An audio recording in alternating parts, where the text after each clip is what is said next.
모든 사람에게 다 아프고 슬픈 일은 일어납니다.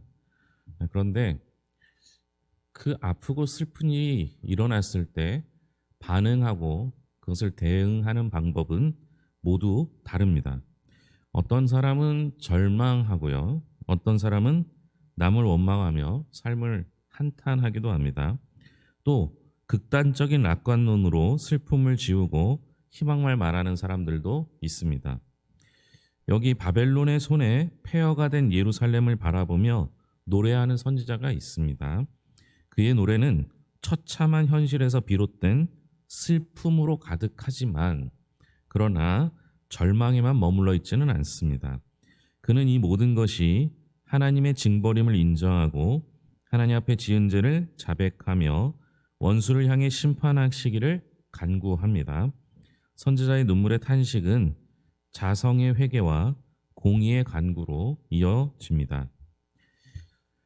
이제 오늘 예레미야 애가를 통해서 말씀을 보는데요. 시온, 그러니까 예루살렘이 자신의 멸망에 무심한 자들을 향해 탄식하는 장면이 나옵니다.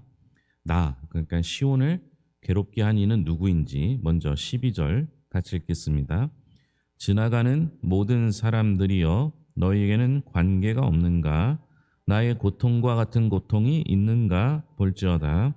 여호와께서 그의 진노하신 날에 나를 괴롭게 하신 것이로다. 나를 괴롭게 한 사람은 여호와께서 시온을 괴롭게 하셨습니다. 예레미야 1장은 공동체 애가라고 불리웁니다. 1장은 특별히 히브리어 알파벳이 22개인데요.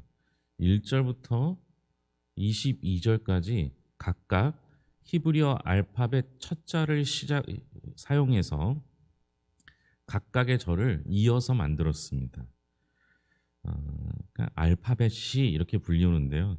그러니까 한글로 번역된 거에는 알파벳 C로 볼 수 있는 방법이 없죠. 그러니까 원어적으로 봤을 때 의도적으로 알파벳 알파부터 시켜갖고 우리가 흔히 하는 오메가까지, 그러니까 알파로 시작해서 오메가로 끝나는 이런 알파벳 사용해서 22절까지 했습니다.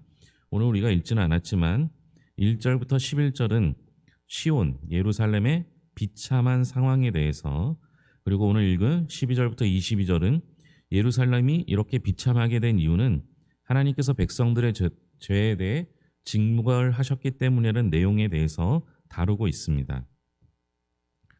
시온은, 그러니까 나는 자신이 받는 고난이 단지 천재지변이나 외세의 침략 때문이 아니라 하나님께 징계받는 거라는 것을 인정합니다.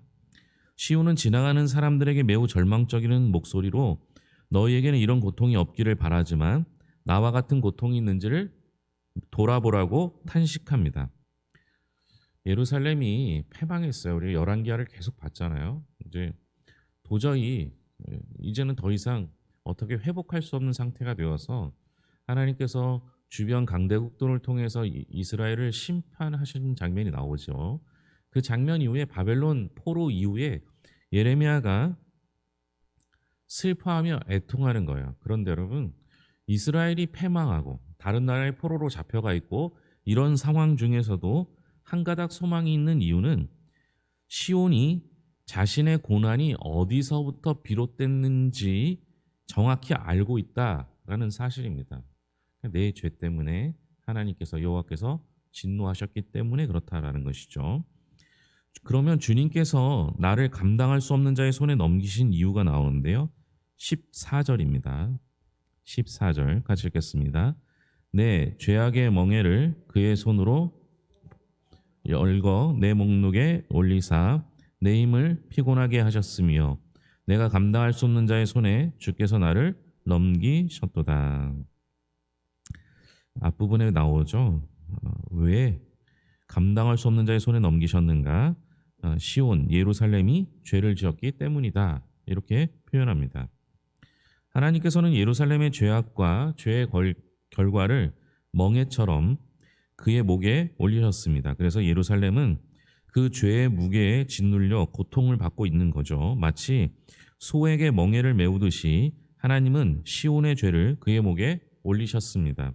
그리고 멍에에 달린 고삐를 감당할 수 없는 자의 손에 넘기셨죠. 여기서 감당할 수 없는 자는 바벨론을 뜻합니다. 하나님께서 시온의 죄에 대해 심판하되 그 심판의 집행관을 바벨론에게 맡기신 거예요. 그러므로 예루살렘은 제국 바벨론에 의해 망한 것처럼 보이긴 하지만 하나님의 심판에 의해 망한 것, 멸망한 것, 하나님께 징계받는 것라고 보셔야 합니다. 선지자는 고통스러운 현실에 탄식하면서도요, 고통이 하나님을 향한 반역 때문에 발생했다라는 것을 인정했습니다. 자기 죄에 대한 인정과 회개가 빠진 탄식은 사람을 더 비참하게 만들 뿐입니다. 시온이 하나님에게 원수를 공의로 심판해달라고 간구합니다. 시온이 손을 벌렸을 때 주위의 민족들은 어떻게 반응하는지 17절입니다. 17절 같이 읽겠습니다. 시온이 두 손을 폈으나 그를 위로할 자가 없도다. 여호와께서 야곱의 사망에 있는 자들에게 명령하여 야곱의 대적들이 되게 하셨으니 예루살렘은 그들 가운데 있는 불결한 자가 되었도다. 여기 시온, 야곱, 예루살렘 이렇게 표현된 건 다 이스라엘 뜻하는데요. 이스라엘이 손을 벌렸을 때 주변에 있는 강대국들은 위로해주기는커녕 도리어 대적했고 시온을 불결한 자로 취급했습니다. 시온은 이제 너무 고독하고 외로운 존재로 전락했습니다. 더 이상 유다와 예루살렘을 위로해줄 이웃 나라는 없습니다.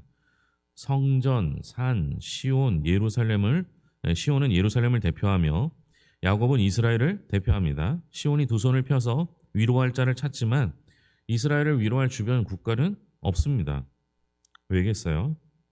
하나님께서 친히 주변 나라들을 한데 불러 모아 예루살렘을 대적하게 하셨기 때문입니다. 이 때문에 에돔, 시리아, 모압, 암몬 등의 주변 나라가 바벨론이 유다를 공격할 때 동조합니다. 그리고 이들은 이스라엘을 혐오와 조롱의 눈빛으로 바라봅니다. 그러니까 시온은 자기 죄로 인해 하나님께 징벌받으면서 절대 고독에 빠지게 되죠. 시온이 고통당하는 중에도 인정하며 고백하는 것이 있는데요. 18절 말씀입니다. 18절 같이 읽겠습니다. 여호와는 의로우시도다. 그러나 내가 그의 명령을 거역하였도다. 너희 모든 백성들아 내 말을 듣고 내 고통을 볼지어다. 나의 처녀들과 나의 청년들이 사로잡혀 갔도다. 시온이 고통당한 중에도 하나님을 어떻게 고백합니까? 첫 부분에 나오죠. 여호와는 의로우시도다. 그러나 내가 그의 명령을 거역하였다. 이렇게 고백을 하죠. 신정론이라는 게 있어요. 이게 뭐냐면 어떤 상황에서도 하나님은 의로우시다라는 겁니다. 시온은 처녀들과 청년들이 포로로 사로잡혀가는 상황에서도 극한의 고통과 고독의 시간을 경험하면서도 여전히 하나님은 의로우시다라고 고백합니다. 이것은 바꾸어 생각해보면 시온은 어려움을 당할 만하다라는 것을 스스로 인정한 거죠. 즉 시온은 자신의 죄로 인한 징벌은 인정하되 그 징계를 내리시는 하나님은 여전히 옳다라는 것을 고백한 겁니다. 하나님의 진노를 받으면서도 자신의 죄를 인정하며 하나님을 의롭다라고 표현하는 것을 보면 그에게는 소망이 있는 거예요. 왜냐하면 하나님은 그런 사람들을 절대로 내버려 두지 아니하시고 정한 시간이 되면 반드시 회복하실 것이기 때문입니다. 시온은 원수를 어떻게 해달라고 간구하는지 한번 보겠습니다. 21절 22절입니다. 같이 읽겠습니다. 그들이 내가 탄식하는 것을 들었으나 나를 위로하는 자가 없으며 나의 모든 원수들은 내가 재난당하는 것을 듣고 주께서 이렇게 행하신 것을 기뻐하나이다. 그러나 주께서 그 선포하신 날을 이루게 하셔서 그들이 나와 같이 되게 하소서. 그들의 모든 악을 주 앞에 가지고 오게 하시고 나의 모든 죄악들로 말미암아 내게 행하신 것 같이 그들에게 행하옵소서.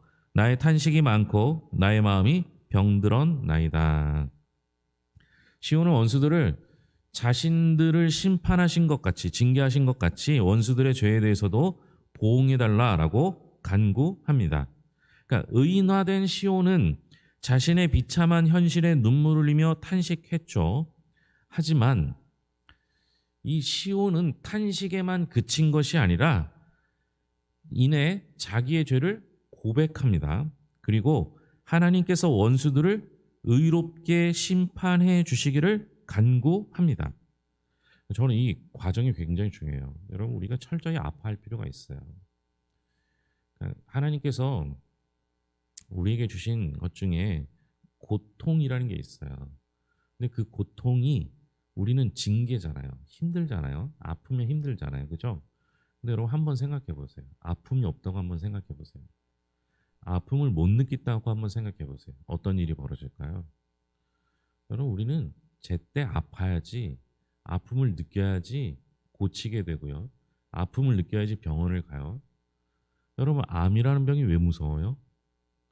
암은 침묵의 살인자라고 불려요. 무슨 얘기냐면 암은 내가 깨달았을 때, 아픔을 느꼈을 때 이미 늦었어요. 그래서 우리가 정기적인 검진을 받는 거죠. 여러분, 우리는 충분히 아파야 합니다. 충분히 슬퍼해야 합니다. 이게 탄식이죠. 그러나 탄식에만 머물러 있어서는 안 됩니다. 내가 하나님 앞에 죄를 지었음을 고백해야 합니다. 고백까지만 머물러 있어도 안 됩니다. 하나님께서 원수들을 의롭게 심판해 주시기를 간구했습니다. 그러니까 선지자의 눈물의 탄식이 하나님의 공의를 추구하는 간구로 바뀐 것이죠. 성도가 고통받을 때 주저앉아 탄식하는 것보다 더 중요한 건 내가 왜 그 지경에 이르렀는지 성찰하는 게 꼭 필요해요. 그리고 성찰 끝에 내가 왜 이런 고난을 받게 되었는지 그 현실이 인정된다면 하나님의 주권을 인정하며 주의 의로운 통치를 간구해야 합니다. 그래야 탄식의 가치가 있죠. 아니, 아파요. 아픈데 병원을 안 가요. 병원을 갔는데 의사가 처방해 주는 방법을 따르지 않아요. 그러면 아픔이 소용없거든요. 우리가 아프다는 건 내가 왜 아픈지를 먼저 찾아봐야 되겠죠. 그리고 그 아픈 것에 대해서 정확한 진단을 받고, 진단을 받으면 그 정확한 진단에 의해서 정확한 처방이 내려져야 돼요. 믿음은 충분히 아파하는 것에서부터 출발합니다. 그리고 그 아파할 때 내가 왜 그런지를 말씀을 통해서 찾아내야 합니다. 그리고 거기서 머무르는 것이 아니라 하나님께 간구하여 이 상황을 바꾸어 달라라고 기도해야 하는 것이죠. 그래야 탄식의 가치가 있습니다. 눈물의 탄식이 같이 있으려면 반드시 자기 죄를 회개하고 하나님의 의를 간구하는 데까지 나아가야 합니다. 사방이 막혀 어떤 이의 도움도 기대할 수 없는 상황이 옵니다. 그때 아무도 날 도와주지 않는 순간이 온다면 우리의 손은 하나님께 내밀어야 하는 순간이라고 깨달으셔야 하겠죠. 또한 그리스도인이 타인을 심판해달라고 간청하는 것은 매우 조심스러운 일입니다. 하지만 때로는 불의하고 악한 세력을 심판하시기를 요청하는 기도도 필요함을 오늘 말씀에서 보여주고 있죠. 이렇게 하는 기도는 별로 바람직하지 않습니다. 그러나 하나님의 공의와 정의를 위해 하나님의 백성들을 위해서 간구하는 것은 간혹 필요하다라는 것이죠. 이렇게 하나님 앞에 우리의 아픔을 탄식하고 성찰하고 정확한 상태를 확인하여 인정하고 고백하고 하나님 앞에 나아가 간구하여 소망을 붙드는 우리 성도들이 될 수 있기를 바랍니다. 기도하겠습니다. 하나님, 감사합니다. 이스라엘은 현재 절망입니다. 바벨론에 의해서 뿔뿔이 흩어지고 포로로 잡혀가고 땅은 폐허가 되었습니다. 바벨론에 의해서 괜찮고 힘있고 능력 있는 사람은 다 잡아가고 힘없고 약하고 말 잘 듣는 이들만 이스라엘에 남겨서 이스라엘을 관리하도록 두었습니다. 폐허가 된 그 땅에서 가족이 잡혀간 그곳에서 선지자는 탄식하며 눈물을 흘립니다. 우리가 이 세상을 바라보면서 충분히 아파할 수 있는, 탄식할 수 있는 예레미야의 심장을 갖게 하여 주시옵소서. 하지만 거기서 머무르는 자 되면 절망 속에서 눈물만 흘릴 뿐입니다. 우리의 눈물이 의미가 있게 되려면 그 눈물 속에서 하나님의 뜻을 발견해야 합니다. 하나님께 나의 죄악을 고백해야 합니다. 거기만 머무르면 우리는 깨끗해지는 걸로만 만족해야 합니다. 하지만 하나님께서는 우리에게 간구할 수 있는 기도를 허락해 주셨습니다. 기도하여 상황이 역전되고 반전되고 새로운 날, 새하늘과 새 땅을 바라볼 수 있는 믿음의 사람들이 될 수 있도록 인도하여 주시옵소서. 그래서 절망 속에서 희망을 만나고 찾고 구하는 하나님의 백성 되길 소망하며, 특별히 이 자리에 참여하고 인터넷으로 예배하여 절망 속에서 하나님의 희망을 찾고자 하는 이들에게 오늘 말씀이 위로와 힘이 되게 하여 주시옵소서. 모든 것을 예수님의 이름으로 기도합니다. 아멘.